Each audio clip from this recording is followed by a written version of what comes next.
Story 1. Hiking in the mountains. The sun was setting when we heard a low, guttural growl that vibrated through the trees. I had no idea what it was, but the hair on my neck stood up, and we hurried down the trail faster than I thought possible. Felt like something was hunting us, and it wasn't friendly. Story 2. A European tourist in New York took a taxi to the wrong neighborhood without realizing it. When we got out of the taxi, a group of men was sitting on a staircase in front of a house.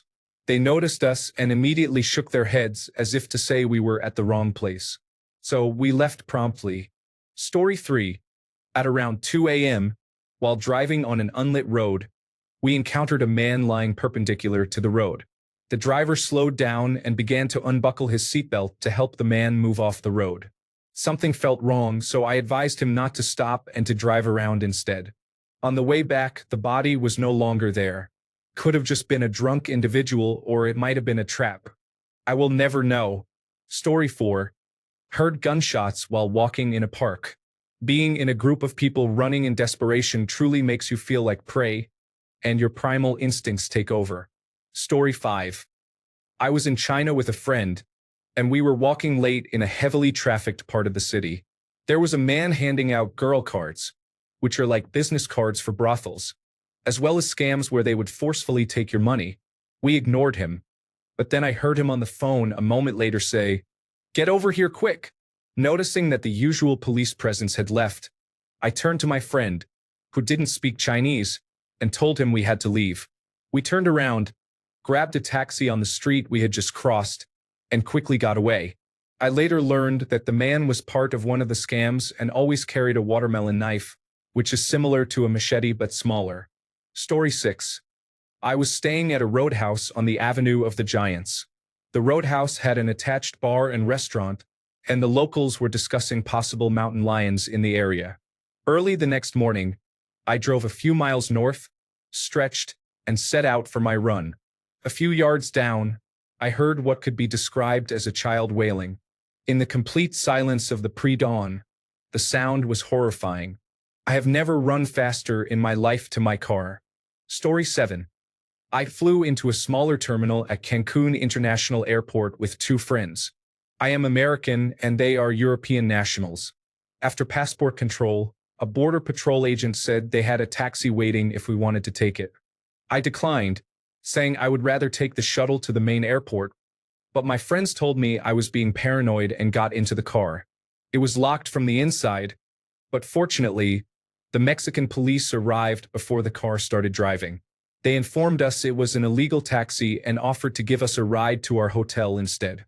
Before my friends could answer, I said thanks but no thanks, and we finally took the shuttle. I called a legitimate taxi and made it to our hotel safely. It was one of the few times being cautious really worked out. Story 8. Not terrifying, rather lucky. I heard about a house party after a local concert. It was at my friend's house, who was under 21, while I was just over 21. I figured there would be more people my age because of those who attended the concert. I showed up with a case of beer and realized I was the only person of legal age there. I said, "You all keep the beer, I'm leaving." As I was leaving, just out of the driveway and on the street, I saw two police cars coming up with their lights off to break up the party. Story 9.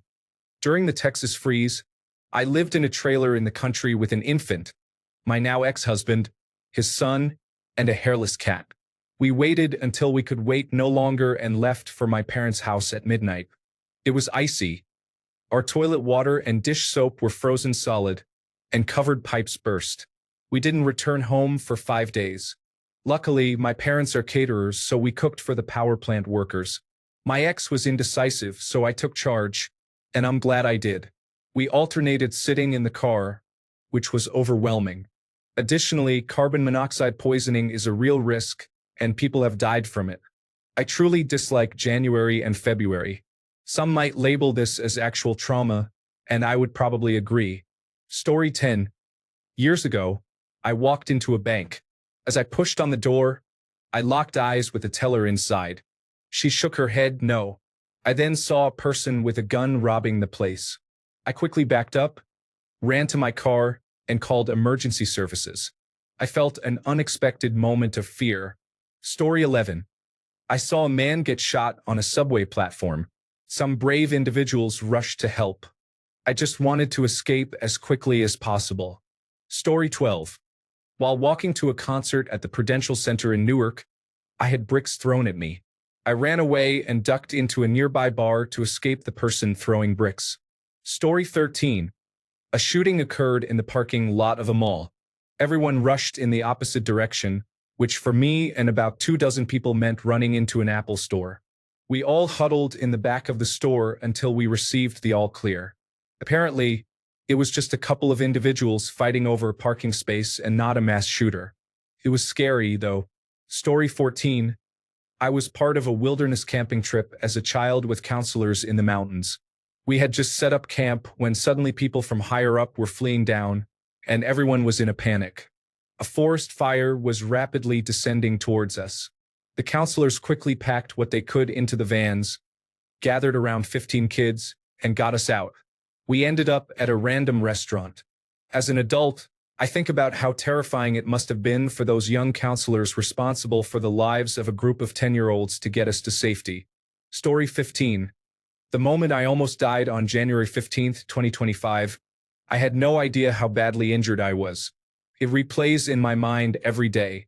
Falling from a 4x4 truck really changes you. Thankfully, there was a witness who called for help, or I don't know if I would be here to write this. Story 16. Won't be as bad as some, but I was driving in remote Cambridgeshire Fens, about 40 miles of terrible roads. The sun was going down, and we pulled into a dodgy flat-roofed pub to use the bathroom. I went in, and the bar was completely full of men silently watching the television.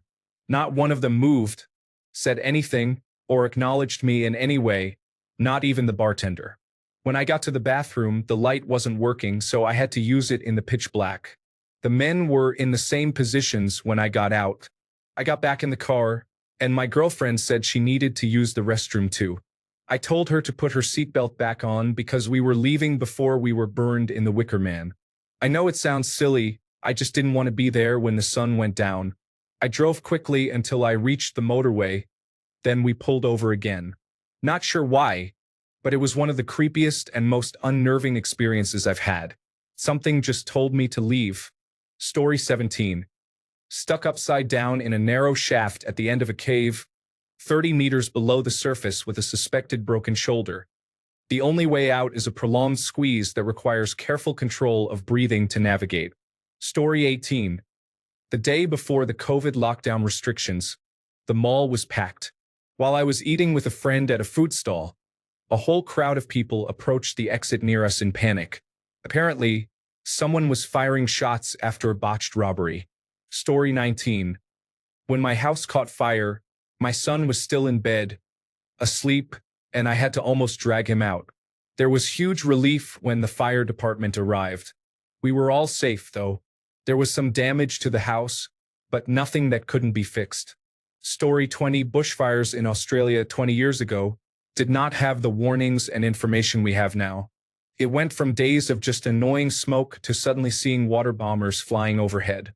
One day, a large forest near my house was on fire, and it went pitch black because the sun was completely blocked.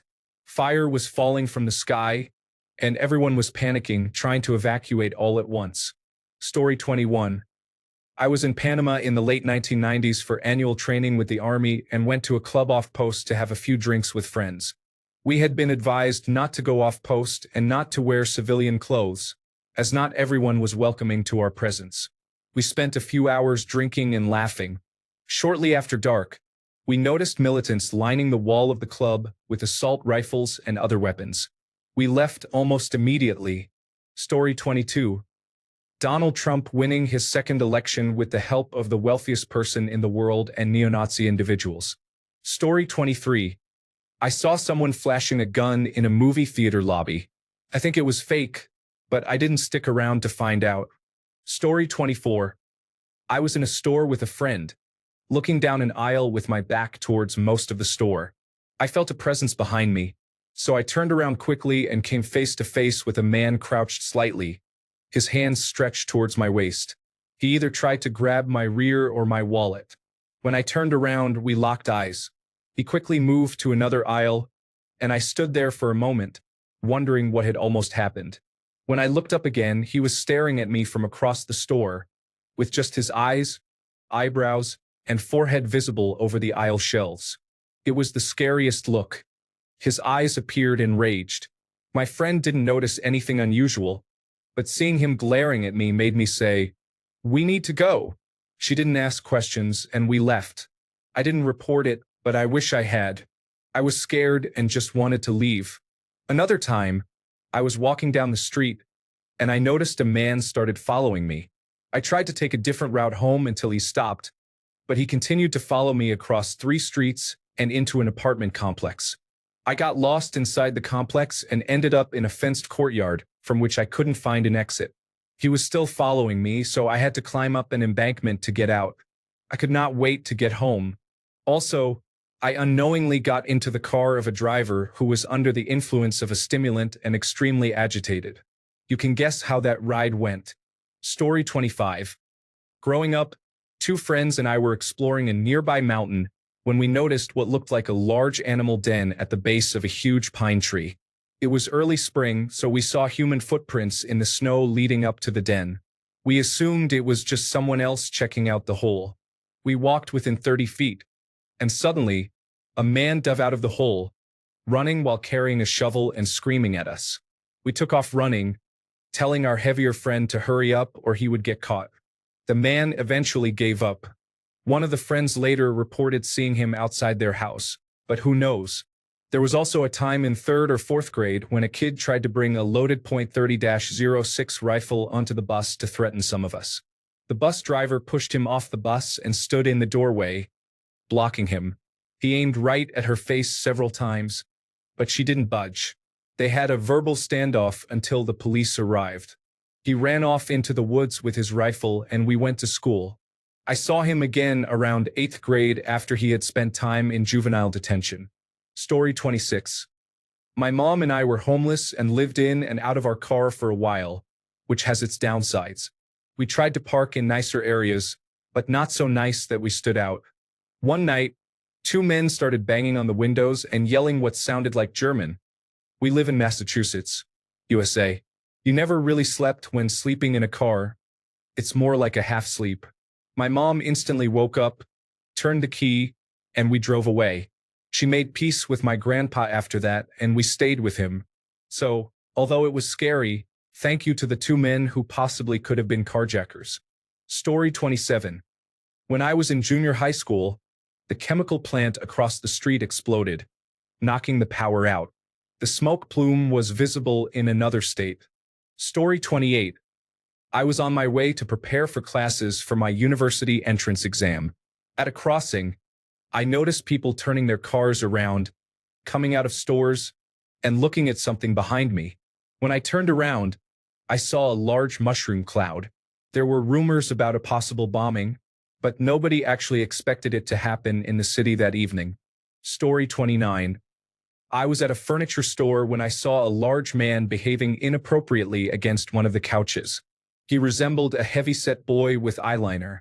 I decided to leave immediately. Story 30. Driving in Mexico, north of Monterrey. I was in a large suburban vehicle when I suddenly felt a bump from behind. I looked over to see a taxi with 2 men in the front. They were waving for me to pull over.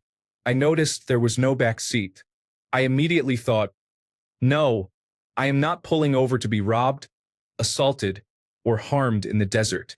I pressed the accelerator and left them behind. Story 31. I encountered an inappropriate individual while playing on the playground when I was around 9 years old. This was during the 1980s, and as the oldest sibling, I felt responsible for gathering my 2 younger siblings and convincing them we needed to get home without making the man aware of our concerns. My mother called the police when we arrived home, and they apprehended him. We had to go to the station to identify him. Story 32. I walked into a donut shop, and the hair on my arms and neck tingled. The air felt strange. I told my friend we had to leave immediately. We left. This was in Los Angeles during the 1970s. There had been a few serial killers on the loose. I wonder if one was sitting in the donut shop. Story 33. Many years ago, at a bar in Bangkok, I was there with two other people. It was crowded, and one of the transgender individuals surprised me by suddenly appearing in my face and asking for money. I don't think this was intentionally intimidating. I just wasn't expecting it. So I said, "No," in a loud voice. The transgender individual gathered a few others, and they started pointing at us. I envisioned being assaulted by a group of people in high heels and knew that in that part of the world, it is often considered the foreigner's fault. Fortunately, the guys I was with agreed when I said, "We need to leave now." Story 34.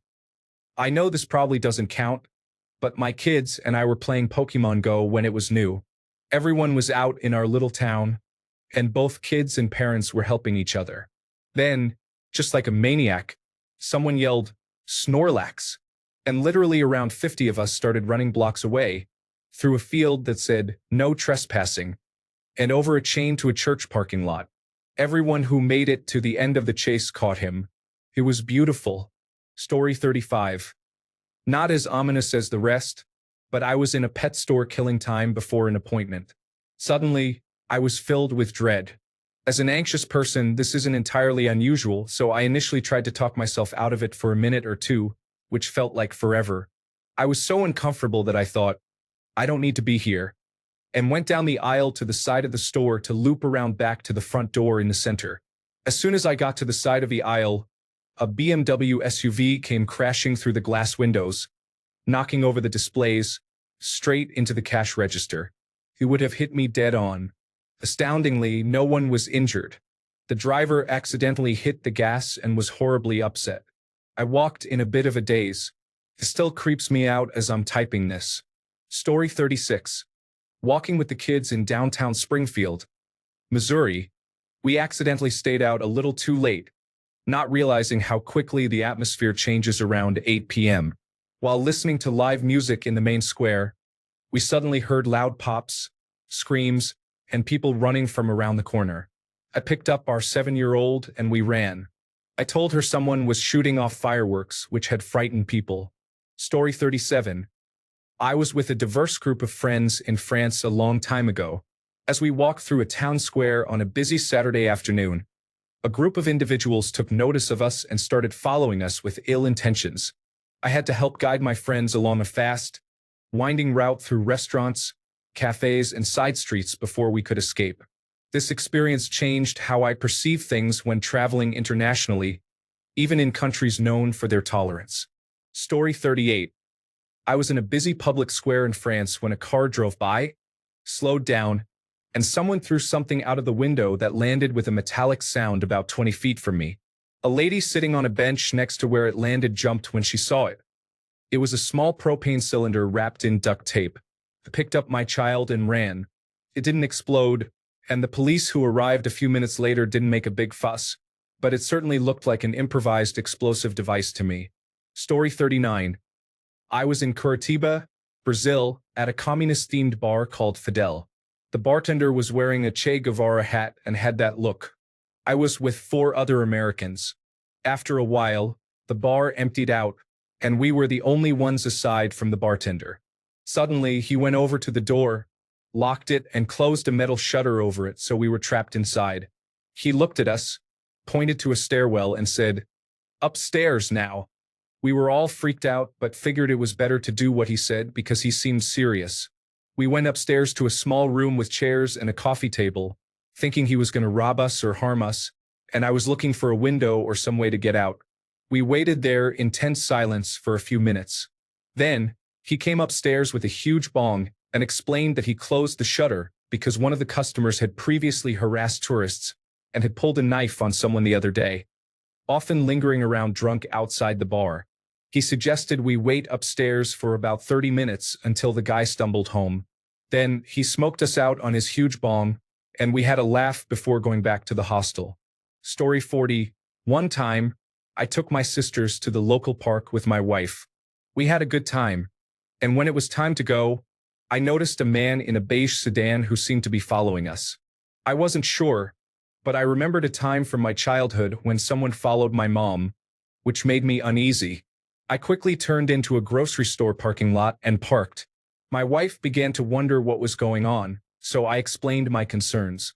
I noticed the man had parked at the far end of the lot, staring at us. He didn't get out or move. I decided to pull out and position my car in front of him to block his vehicle, and we had a tense stare down. After a moment, I drove down the street into a Sonic parking lot and then back to the store. Sure enough, he was gone. I'm not sure if he was actually following us or if I just scared him away, but it startled me at the time. Story 41. The recent California wildfires occurred early in the morning when I looked out the window and saw flames. At the time, I had no idea where they were or how close they were.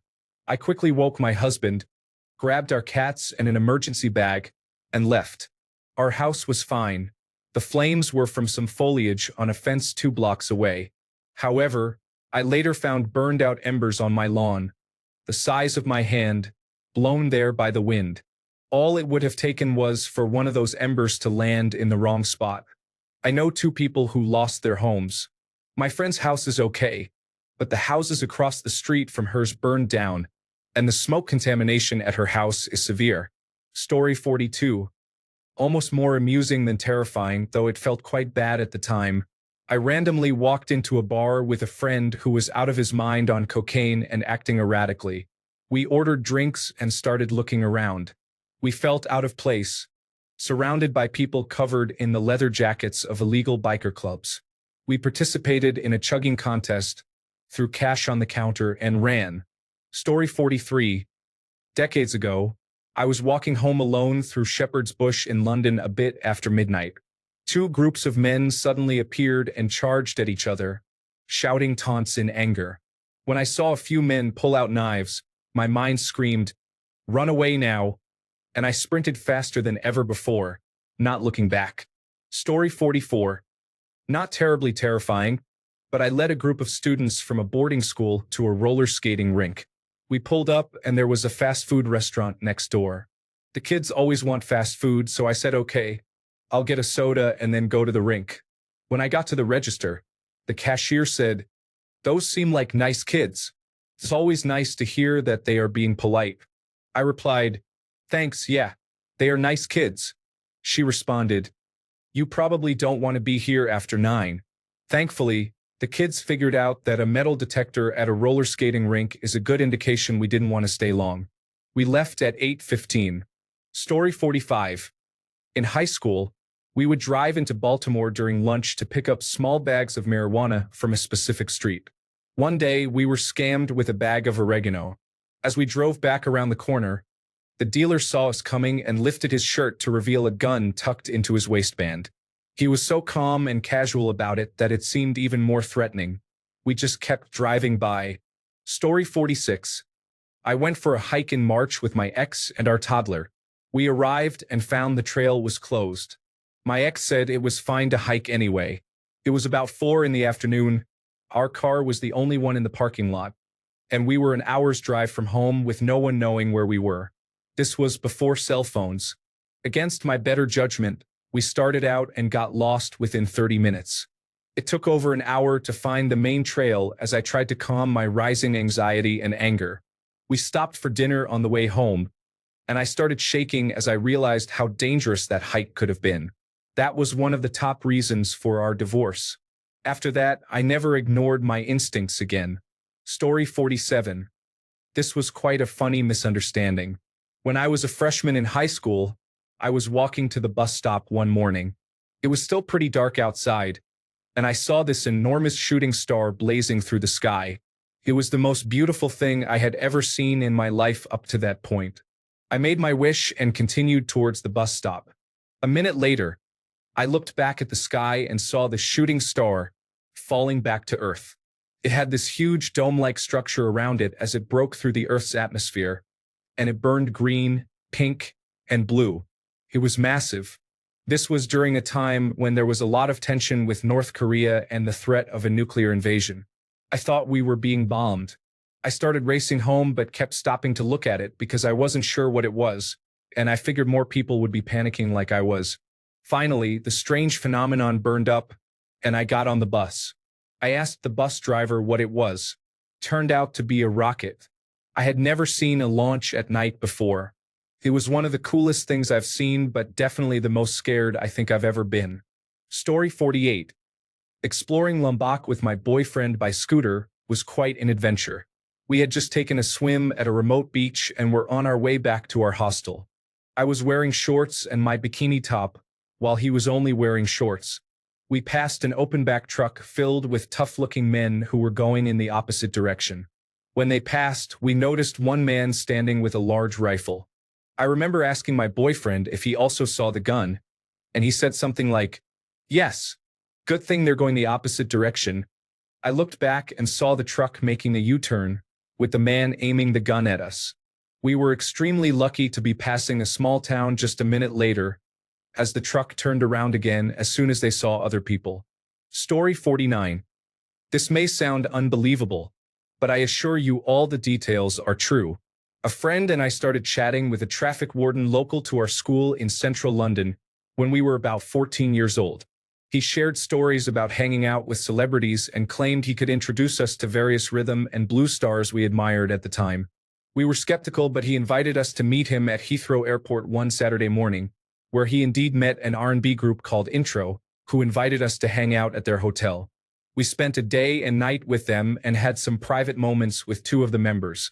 A couple of months later, we were invited to meet our Kelly. As huge fans, we accepted without hesitation and made our way to his hotel in Swiss Cottage, London. There, we were taken to a room filled with a large entourage, but there was no sign of our Kelly yet.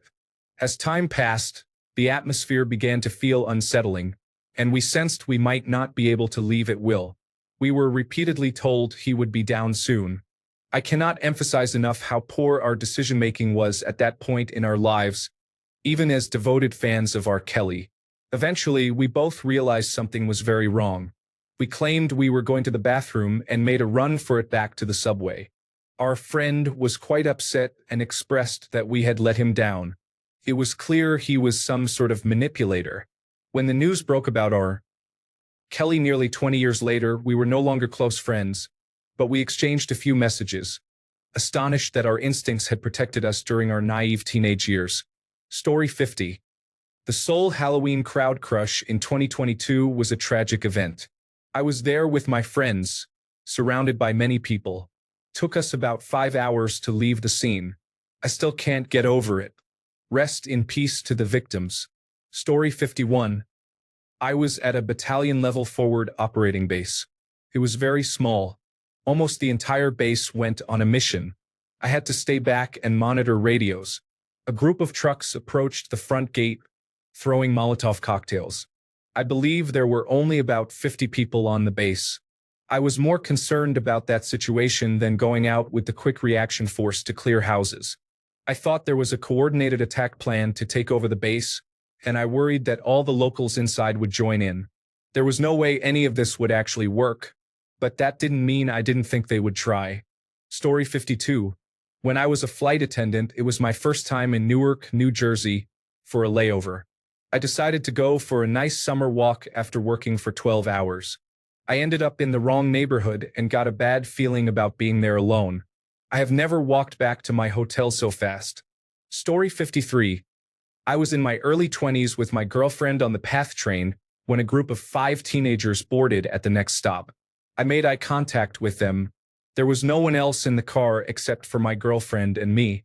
Right before the doors closed, I grabbed her arm and jumped off the train. I am pretty sure they were going to do something awful. I felt very proud of my instincts that day. Story 54. 4th of July in the wilderness. My ex-girlfriend and I decided to sit at the base of the foothills to enjoy the town fireworks picnic style. As we sat there around dusk with no one around, I looked about 125 meters away and saw something in the tall grass with its head popped up. It looked like a mountain cat from a distance.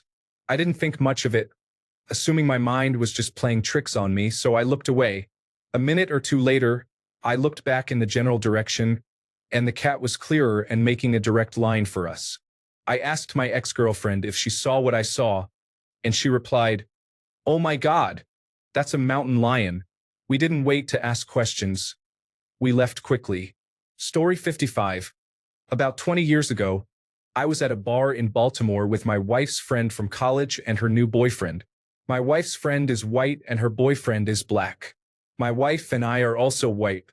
A large group of skinheads entered the bar, dressed in combat boots, rolled-up jeans, suspenders, and those green and orange reversible jackets.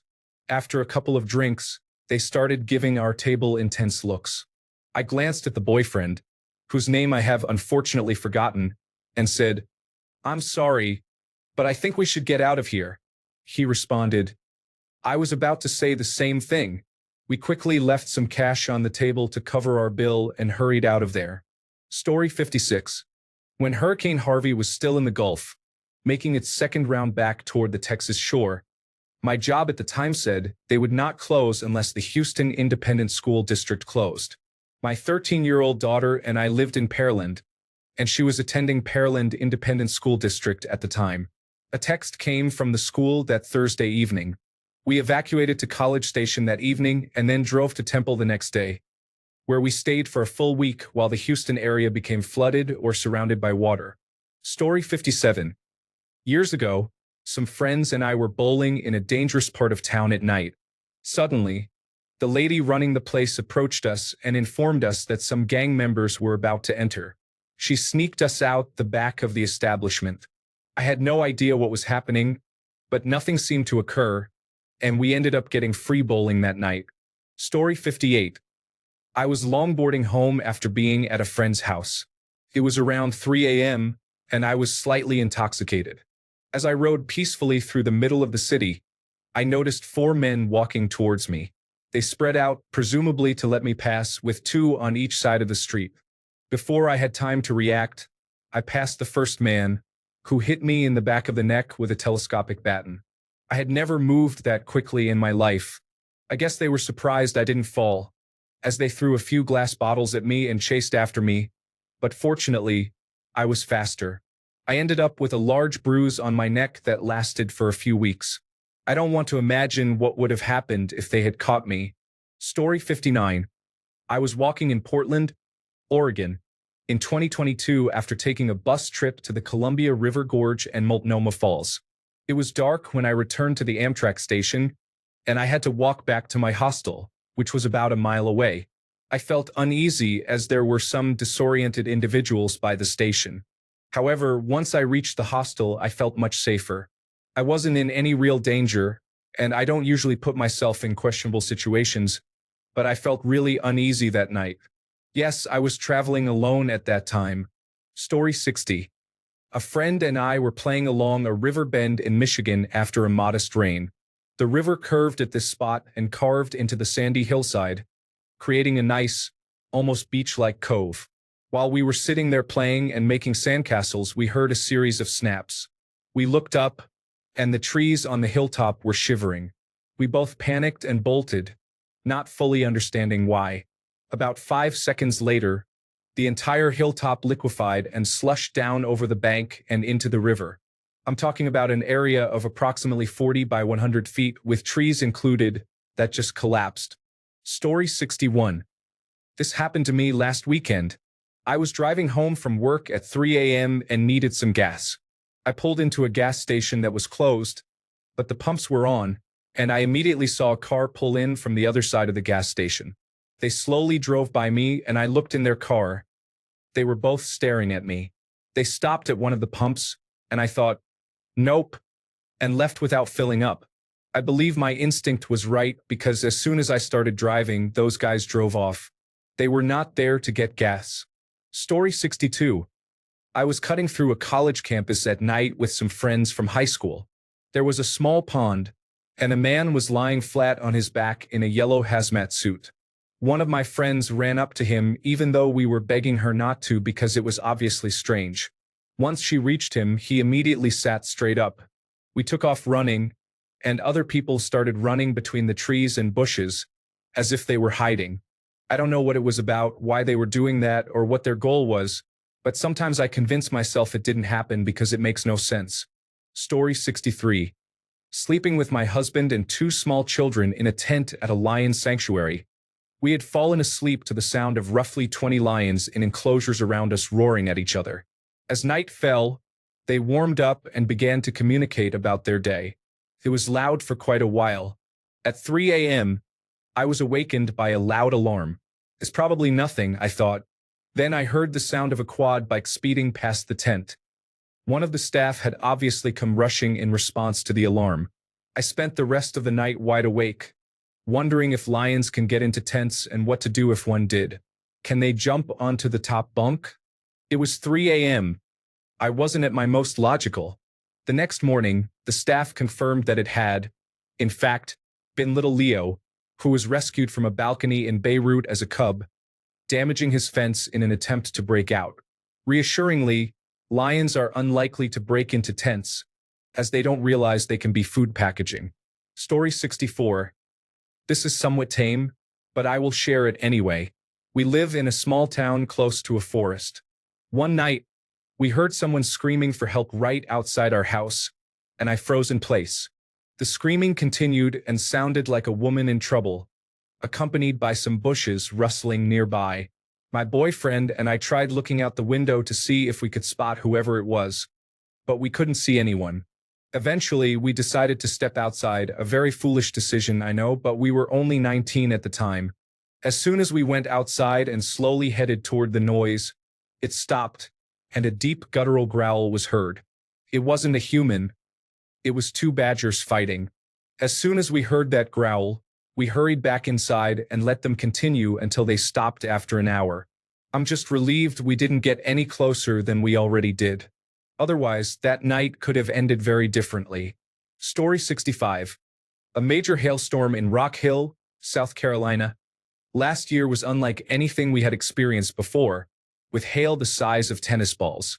At one point, wind gusts exceeded 70 miles per hour, causing the entire front window to turn completely white.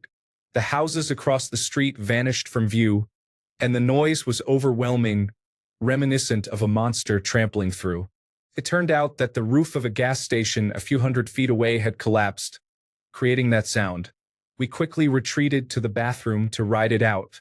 Afterward, we noticed what appeared to be smoke everywhere, which led me to pound on the neighbor's door, fearing there were fires, as power lines had fallen into puddles. I still experience anxiety from that day and now track the weather with heightened vigilance. Story 66. I was camping with friends in a remote area when, in the middle of the night, we heard faint footsteps outside our tent.